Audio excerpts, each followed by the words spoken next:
Three men broke through an enemy army just to bring water to their king. But their king refused it. Stay tuned! And don't forget to subscribe. Three warriors risked their lives, fought through an entire enemy army, just to bring a cup of water to their king. But when they finally gave it to him, David poured it on the ground. Why would a thirsty king do that? Israel was at war with the Philistines. The enemy had occupied Bethlehem, David's hometown. David and his warriors were hiding in the cave of Adullam while the Philistine army camped in the valley of Rephaim. The situation was dangerous. Any mistake could start a battle. One afternoon the heat was intense. David sat among his warriors and quietly said, "If only someone would bring me a drink of water from the well by the gate of Bethlehem." It sounded like a simple memory of home. But this raises a question. Was that well the only place with water? Of course not. There were other wells, there were streams, there were springs in the land. David could have drunk from many places, but the well at Bethlehem was special. It was the water of his childhood, the water of home. Three of David's mighty warriors heard his words. They didn't speak. They didn't ask permission. They simply decided. Their king longed for water from Bethlehem, and that was enough. They would get it. But Bethlehem was occupied by the Philistines. To reach the well, they would have to break through enemy lines. Three men against an army. Under cover of darkness, they moved toward Bethlehem.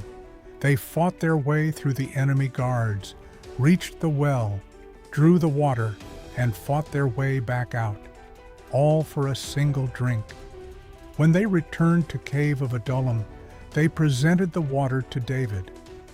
"My king," they said, "this is water from the well of Bethlehem." David took the container. Everyone expected him to drink. He had been thirsty. They had risked everything.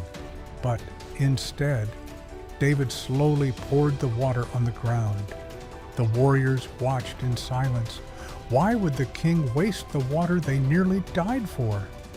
Then David said, "Lord, I cannot drink this. Would I drink the blood of the men who risked their lives for me?" And he poured it out as an offering to God. This raises another question. If David did not drink this water, which water did he later drink? Most likely the same water everyone else drank. Ordinary water from nearby wells. Water that no one had to risk their lives for.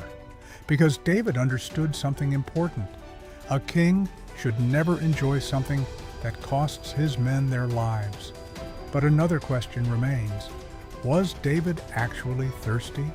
Or was he testing the loyalty of his warriors? The Bible does not say. It only records his words.